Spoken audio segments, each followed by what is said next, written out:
Hello and welcome to day 103 of the Not Alone Today chronological Bible reading plan with Joseph and Anu. Today we are reading 2 Samuel chapter 12 from verse 15b all the way through chapter 14 verse 33, and we are still in the New King James Version. And the Lord struck the child that Uriah's wife bore to David, and it became ill. David therefore pleaded with God for the child, and David fasted and went in and lay all night on the ground. So the elders of his house arose and went to him to raise him up from the ground, but he would not, for he did not eat food with them. Then on the seventh day it came to pass that the child died, and the servants of David were afraid to tell him that the child was dead. For they said, "Indeed, while the child was alive, we spoke to him, and he would not heed our voice. How can we tell him that the child is dead? He may do some harm." When David saw that his servants were whispering, David perceived that the child was dead. Therefore David said to his servants, "Is the child dead?" And they said, "He is dead." So David arose from the ground, washed and anointed himself, and changed his clothes. And he went into the house of the Lord and worshipped. Then he went to his own house, and when he requested, they set food before him, and he ate. Then his servant said to him, "What is this that you have done? You fasted and wept for the child while he was alive, but when the child died, you arose and ate food." And he said, "While the child was alive, I fasted and wept, for I said, who can tell whether the Lord will be gracious to me, that the child may live? But now he is dead. Why should I fast? Can I bring him back again? I shall go to him, but he shall not return to me." Then David comforted Bathsheba his wife, and went in to her and lay with her. She bore a son, and he called his name Solomon. Now the Lord loved him, and he sent word by the hand of Nathan the prophet. So he called his name Jedidiah, because of the Lord.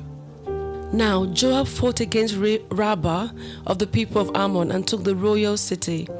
And Joab sent messengers to David and said, "I have fought against Rabbah, and I have taken the city's water supply. Now therefore gather the rest of the people together, and encamp against the city and take it, lest I take the city and it be called after my name." So David gathered all the people together and went to Rabbah, fought against it, and took it. Then he took their king's crown from his head. Its weight was a talent of gold, with precious stones, and it was set on David's head. Also he brought out the spoil of the city in great abundance. And he brought out the people who were in it, and put them to work with saws and iron picks and iron axes, and made them cross over to the brickworks. So he did to all the cities of the people of Ammon, and David and all the people returned to Jerusalem. Chapter 13. After this, Absalom the son of David had a lovely sister, whose name was Tamar, and Amnon the son of David loved her. Amnon was so distressed over his sister Tamar that he became sick, for she was a virgin, and it was improper for Amnon to do anything to her. But Amnon had a friend whose name was Jonadab, the son of Shimeah, David's brother.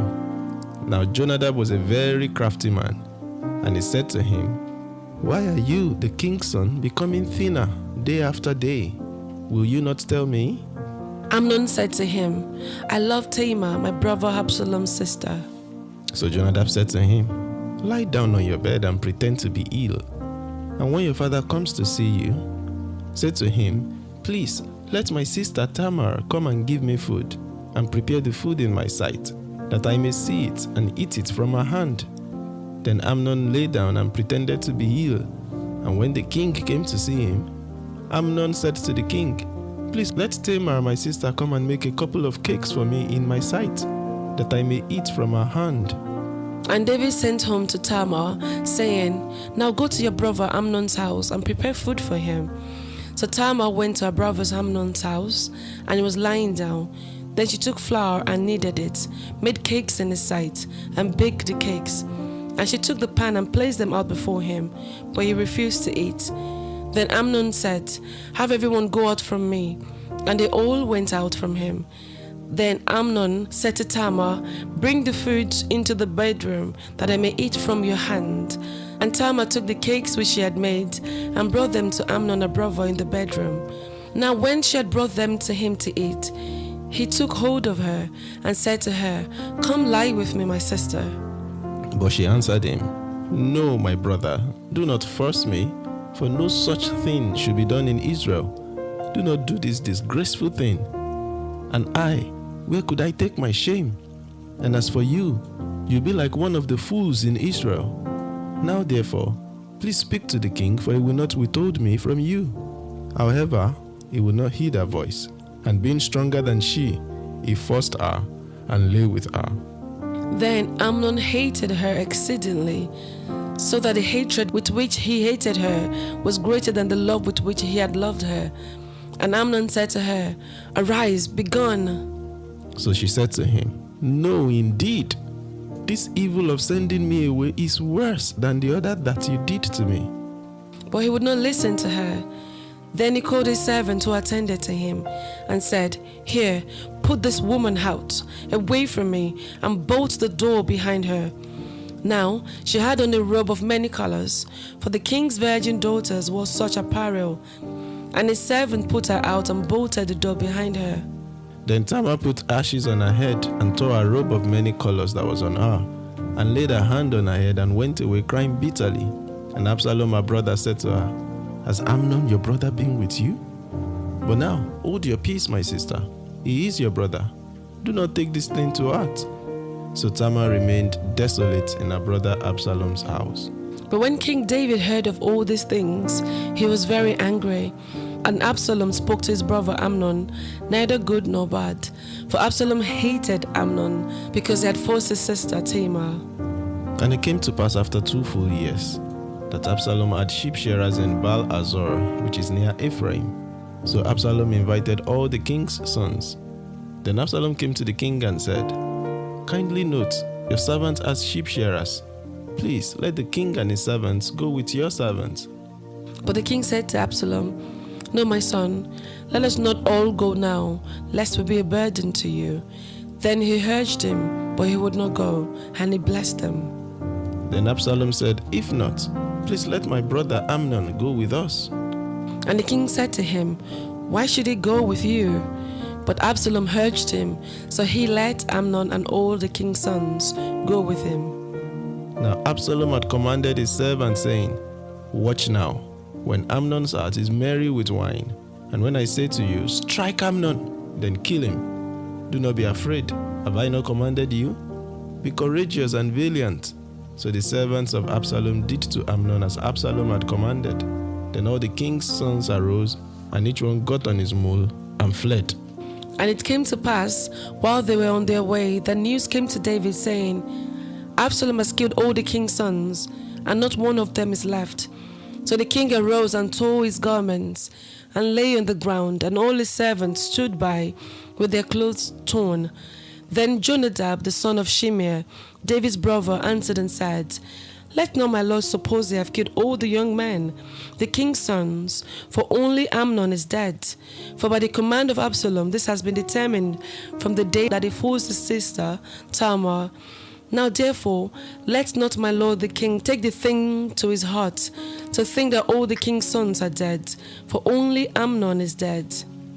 Then Absalom fled, and the young man who was keeping watch lifted his eyes and looked, and there many people were coming from the road on the hillside behind him. And Jonadab said to the king, "Look, the king's sons are coming. As your servant said, so it is." So it was, as soon as he had finished speaking, that the king's sons indeed came, and they lifted up their voice and wept. Also the king and all his servants wept very bitterly. But Absalom fled and went to Talmai, the son of Ammihud, king of Geshur, and David mourned for his son every day. So Absalom fled and went to Geshur, and was there 3 years. And King David longed to go to Absalom, for he had been comforted concerning Amnon because he was dead. Chapter 14. So Joab the son of Zeruiah perceived that the king's heart was concerned about Absalom. And Joab sent to Tekoa and brought from there a wise woman and said to her, "Please pretend to be a mourner and put on mourning apparel. Do not anoint yourself with oil, but act like a woman who has been mourning a long time for the dead. Go to the king and speak to him in this manner." So Joab put the words in her mouth. And when the woman of Tekoa spoke to the king, she fell on her face to the ground and prostrated herself and said, "Help, O king." Then the king said to her, "What troubles you?" And she answered, "Indeed, I'm a widow. My husband is dead. Now your maidservant had 2 sons, and 2 fought with each other in the field, and there was no one to part them. But the one struck the other and killed him. And now the whole family has risen up against your maidservant." And they said, "Deliver him who struck his brother, that we may execute him for the life of his brother whom he killed, and we will destroy the heir also.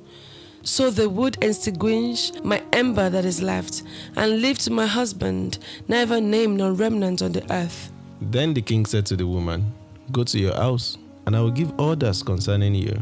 And the woman of Tekoa said to the king, "My lord, O king, let the iniquity be on me and on my father's house, and the king and his throne be guiltless." So the king said, "Whoever says anything to you, bring him to me, and he shall not touch you anymore." Then she said, "Please, let the king remember the Lord your God, and do not permit the avenger of blood to destroy any more, lest they destroy my son." And he said, "As the Lord lives, not one hair of your son shall fall to the ground." Therefore the woman said, "Please, let your maidservant speak another word to my lord the king." And he said, "Say on." So the woman said, "Why then have you schemed such a thing against the people of God? For the king speaks this thing as one who is guilty, in that the king does not bring his banished one home again. For we will surely die and become like water spilled on the ground, which cannot be gathered up again. Yet God does not take away alive, but he devises means so that his banished ones are not expelled from him. Now therefore I have come to speak of this thing to my lord the king, because the people have made me afraid." And your maidservant said, "I will now speak to the king. It may be that the king will perform this request of his maidservant, for the king will hear and deliver his maidservant from the hand of the man who will destroy me and my son together from the inheritance of God." Your maidservant said, "The word of the Lord the king will now be comforting, for as the angel of God, so is my lord the king in discerning good and evil. And may the Lord your God be with you." Then the king answered and said to the woman, "Please do not hide from me anything that I ask you." And the woman said, "Please, let my lord the king speak." So the king said, "Is the hand of Joab with you in all this?" And the woman answered and said, "As you live, my lord the king, no one can turn to the right hand or to the left from anything that my lord the king has spoken. For your servant Joab commanded me, and he put all these words in the mouth of your maidservant, to bring about this change of affairs. Your servant Joab has done this thing. But my Lord is wise, according to the wisdom of the angel of God, to know everything that is in the earth." And the king said to Joab, "All right, I have granted this thing. Go therefore, bring back the young man Absalom." Then Joab fell to the ground on his face and bowed himself, and thanked the king. And Joab said, "Today your servant knows that I have found favor in your sight, my lord, O king, in that the king has fulfilled the request of his servant." So Joab arose and went to Geshur, and brought Absalom to Jerusalem. And the king said, "Let him return to his own house, but do not let him see my face." So Absalom returned to his own house, but did not see the king's face.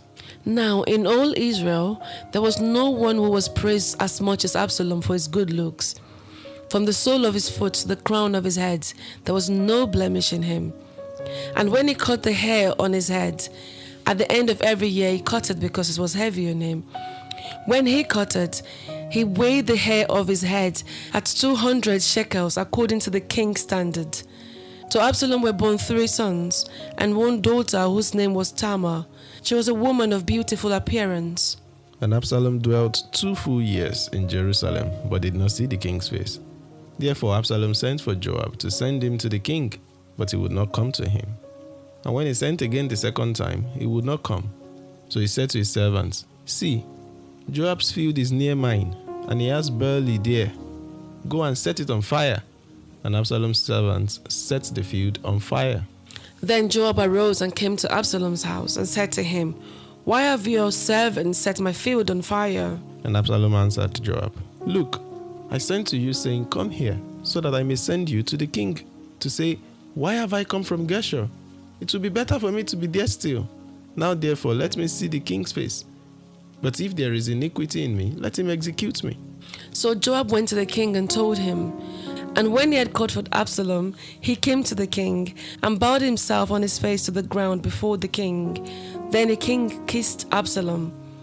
This is the word of the Lord. Thanks be to God. Today we have read 2 chapters and a half. We completed chapter 12 from the end of verse 15 to the very end of that chapter, and then we read chapters 13 and 14.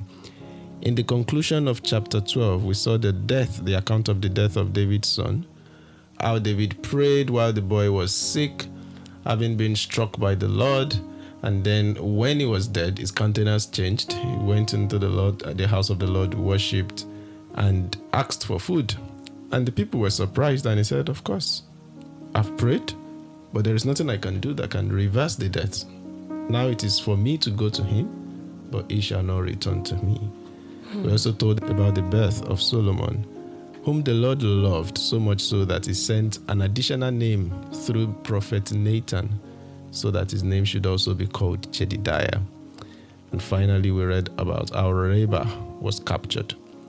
In chapter 13, we read the unpleasant story of Amnon and Tamar, half siblings. Amnon raped Tamar, Absalom's sister. And since then, Absalom began to plot the revenge, which he eventually got to do. This led to Absalom fleeing to Geshur to find asylum. And for 2 years, he did not get to see his father. In chapter 14, we were told of how Absalom eventually returned. This was through the doing of Joab, who hired a wise woman of Tekoa and put words in her mouth in a way that convicted David and made him say, "Okay, bring Absalom back, but I don't want him to see my face." And that continued for 2 years, leading Absalom to be more and more frustrated and wishing he would have remained in Geshur. And so to force a reunion, a face-to-face meeting with David, he set on fire Joab's field of barley, and that led on to the eventual reunion between Absalom and David. And we'll see how the story progresses from there when we turn the page. Let's go back to chapter 12, verse 15b to the end in verse 31. What stood out to you? What stood out to me in chapter 15 was David's countenance at the end when he was told that his son was dead. In that he said, why should he fast? Why would his fast bring him back now that he's dead? I just thought that was quite resolute. For me, what stood out to me is verse 24 and 25, in the part where Solomon was born. It says at the end of 24 into 25, now the Lord loved him, and he sent word by the hand of Nathan the prophet. So he called his name Jedidiah. Jedidiah means the beloved of the Lord. Solomon means peace or shalom. And so both names are just really beautiful and prophetic in some sense, because Solomon will go on to live a life that is just exceptionally, is distinctly prosperous on many levels, and he didn't have to fight battles. So he had peace according to his name, and he was beloved of the Lord because he did some really crazy things in that sense, marrying a breaking record number of women and concubines, and yet he remains in some sense the beloved of the Lord. So yeah, I just found that interesting. Chapter 13, what stood out to you? It's Jonadab's advice, because upon reading it again, he did not advise Absalom. No, he did not advise Amnon to rape his sister. He said, let her come and give you food that you may eat from her hand. But I've always read it to mean that he told Amnon what to do. Maybe there's an inference in the coming to eat from her hand. It is. to say, then you can have her. It just brings to mind the power of advice and the people you surround yourself with. How that, as much as there is safety in the multitude of advice, the safety is actually in what the Holy Spirit is leading you to and who is leading you to, and not just what looks appealing to the eye. Yeah. I mean, verse 3 already tells us Jonadab was a very crafty man. And it's surprising that indeed, after everything has played out to the point where eventually Amnon is dead, it's that same Jonadab in verse 32 that will come and say to David, let not my lord suppose they have killed all the young men, the king's sons, for only Amnon is dead. Like, don't worry, it's just that one that died, that one that you gave advice to that led to his death, and he's not even feeling sorry for the death of Amnon. In a manner of speaking, it's almost like, don't worry, it's just Amnon. I didn't know it's the same person. It's the same Jonadab, the son of Shimea, David's brother. So it would have been Amnon's cousin. Yes. And so he gave Amnon this advice craftily, almost perhaps even plotting his death in a manner of speaking, because verse 3 tells us he's a crafty man. So we don't know what he's up to, but I think the name is going to come up again and again as we go on in the story. So we wait to see what becomes of brother Jonadab. May we not have a friend like Jonadab. For me, what stood out to me is verse 21. That in response to such a brutal account of rape and incest within the family, all that brother David, King David, did was that he was very angry. He was very angry, but he did nothing. There was no discipline, there was no judgment, there was no account that he said anything to Amnon. There was not even an account of him consoling the sister that was raped because the sister had to go dwell in Absalom's house. It was just one of the beginnings of many accounts of family failures, if you will. And this is coming, of course, the very next chapter to the account of the judgments God placed on him for what he did to Bathsheba and Uriah.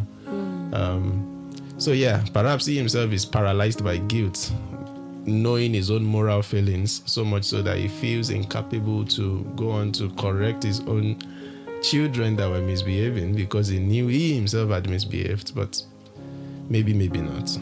In any case, Tamar deserved much more than David simply being angry but doing nothing. Chapter 14, what stood out to you? I firstly do not understand why David was longing for Absalom. He killed one of your sons, ran away, and you're longing for him. And I don't understand why Joab had to use a woman to talk to David. I don't understand it, because Joab has been speaking to him plainly as we've read so far. So why not on this occasion? And the woman's spear, I don't understand it. It was convoluting. My son, your son, speak to you, don't speak to me. And then she repeated everything she said to David and what she said to him. It wasn't clear, but I do,